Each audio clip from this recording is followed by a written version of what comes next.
अब ये नहीं कि 4 खाने की जगह दूसरी और डाल देना बात अच्छा तो ओवर डोज देंगे ना भैया। और ओवर डोज कोई नहीं जब ओवर होगा तो नुकसान सही से ओए बराबर खाए रहोगे तो नुकसान नहीं करेगा। कम थोड़ा रहेगा नुकसान नहीं करेगा। कम खाने के लिए क्यों बोल रहे हैं? क्योंकि अगर 4 रोटी की जगह थोड़ा कम रहेगा तो नींद जल्दी, क्योंकि भूख लगेगी तो नींद खुलेगी। और जब ओवर रहेगा तो और 2 घंटे सोएगा। तो अल्पाहारी यानी कि कम भोजन करिए। गृहस्थ त्यागी, गृहस्थ त्यागी मतलब घर द्वार छोड़ के जंगल में नहीं जाए। कहाँ पहले तो घर का छोड़ के पहले तक जगह जाए जंगल में पड़े, जंगल में नहीं जाना है। गृहस्थ त्यागी मतलब अपने गृहस्थी जो आपके घर वालों का जो माहौल है उसको छोड़ करके एकांत वातावरण। घर में 3-4 कमरे होंगे तो ठीक है, तो सारे कमरों में तो सब रहते नहीं है। सही से एक कमरा उसमें से लीजिए जो आपके पढ़ने का हो, एकांत वातावरण, वहाँ पे जाकर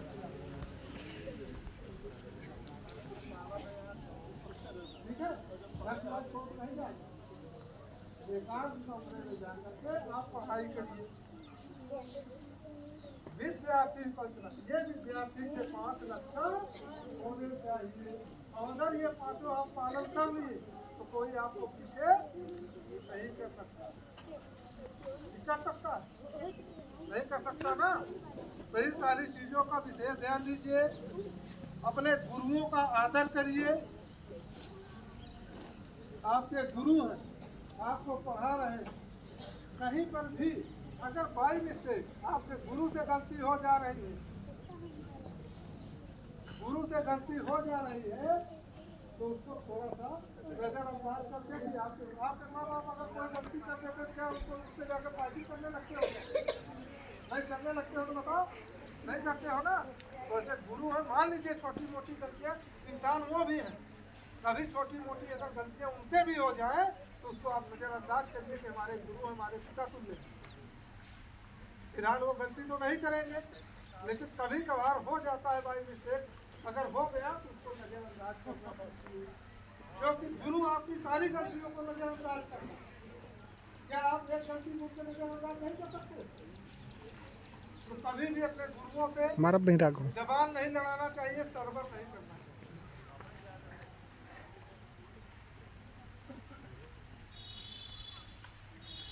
आप लोग अपनी कभी को नहीं देखते। 10 चैप्टर गुरु जी ने पढ़ाया है, उसको हमने 1 चैप्टर भी नहीं याद किया। अगर हम चैप्टर नहीं पढ़ाया, अगर पेपर में क्वेश्चन तो आ गया तो सब भी गुरु जी ने इसको पढ़ाया ही नहीं है। ये कहने के लिए तैयार हो गए, लेकिन पहले ये सोचो कि 1 उंगली आप गुरु के ऊपर उठा रहे हो कि 1 चैप्टर नहीं पढ़ाया, चलो ठीक है नहीं पढ़ाना छोड़ दो।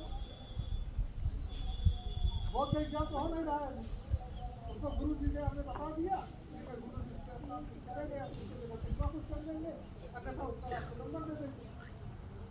लेकिन अगर उनसे सरबर करोगे तो 1 उंगली आप उसके ऊपर उठा रहे हो तो 3 किसके तरफ जा रही है? आप लोगों की तरफ ना। तो 3 ज़्यादा होता है कि 1 भी होता है ना। तो पहले अपनी कमियों को दूर करिए, जितना गुरु जी ने पढ़ाया है पहले उसको कंप्लीट कर लीजिए। फिर गुरु जी के ऊपर उंगली उठाइए, कोई दिक्कत नहीं है। समझ में आ रही वाली बात को? अच्छे से समझ में आ रही है? तो ये सारी चीज़ों को थोड़ा ध्यान दीजिए।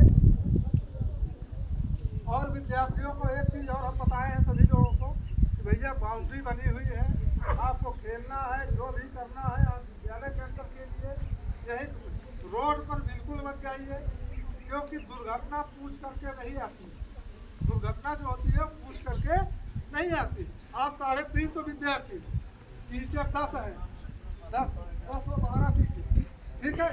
अब 12 टीचर 350 विद्यार्थियों को अगर आपके संभाल रहे हैं तो किसी न किसी, मान लीजिए किसी टीचर का दिमाग नहीं पहुंचा आपके ऊपर और आप निकल गए और कहीं खुदा न खास्ता कुछ हो गया, तो उस समय आप अभिभावक ये नहीं सोचेंगे गलती मेरे बच्चे की, ये नहीं सोचेंगे गलती मेरे बच्चे की। तो तत्कालीन विद्यालय प्रबंधक या विद्यालय के प्रिंसिपल या विद्यालय के टीचर की गलती आपकी होगी, व्यवस्था हो।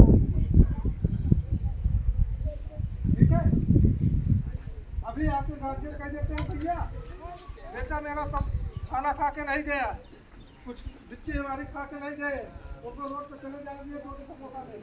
तो वो वही रोड पे जाते समय अगर कोई गाड़ी वाला आपको आके चक्कर मार दिया तो समोसे चाहे भरे भरे,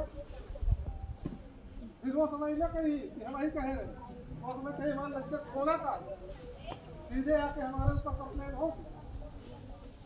तो आप लोगों से विनम्र निवेदन है कि अपनी टिफिन को लेकर के आइए विद्यालय, जो भी खाना है सामग्री अपना लेकर के आइए, रोड पे जाने के लिए। अब बड़े बच्चे हो गए, अब एकांत में वैसे भी नहीं छोड़ेंगे।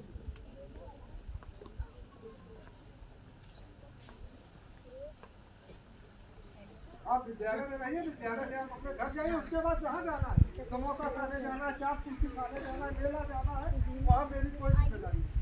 तो आई डोंट, मैं नहीं जानता, आप कहीं चले जाए, मुझसे कोई मतलब नहीं। लेकिन मेरे विद्यालय में जब तक रहना है तब तक विद्यालय के नियम और कानून को आपको मानना पड़ेगा। और जिसको नहीं मानना है अपने माँ बाप से बोल दीजिए भैया नाम कटा लें, प्राइमरी में लिखा दीजिए, नहीं बहुत सारे उत्तर प्रदेश में विद्यालय है कहीं पर भी नाम लिखा, आप वहाँ जा